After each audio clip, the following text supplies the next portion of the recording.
بسم اللہ الرحمن الرحیم۔ عید کے دن کے چند مسنون اور مستحب اعمال سماعت فرما لیں۔ سب سے پہلے کام جو کرنا ہے وہ یہ کہ عید کے دن صبح سویرے اٹھیں۔ نمبر 2، نماز فجر اپنے محلے کی مسجد میں پڑھیں۔ نمبر 3، اپنے جسم کے زائد بال اور ناخن وغیرہ کاٹیں۔ نمبر 4، غسل کریں۔ نمبر 5، مسواک کریں۔ نمبر 6، عمدہ کپڑے پہنیں۔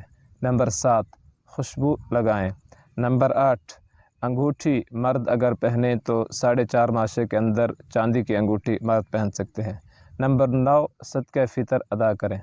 نمبر 10، عیدگاہ کو جانے سے پہلے کچھ کھا لیں، خصوصاً کوئی میٹھی چیز، کھجور وغیرہ یہ کھا لیں، نبی کریم صلی اللہ علیہ وسلم کی عادت مبارکہ تھی۔ نمبر 11، آہستہ آواز میں تکبیرات کہیں۔ نمبر 12، عیدگاہ سے واپسی پر راستہ بدلیں۔ نمبر 13، ہر کسی سے خوش اخلاقی سے پیش آئیں۔ نمبر 14، مستحقین غرباء وغیرہ میں کچھ صدقہ وغیرہ کریں۔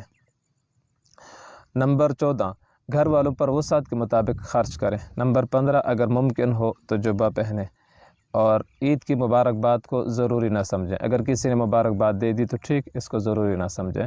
اللہ تعالی ہمیں مسنون اعمال کی پابندی کرنے کی توفیق نصیب فرمائے۔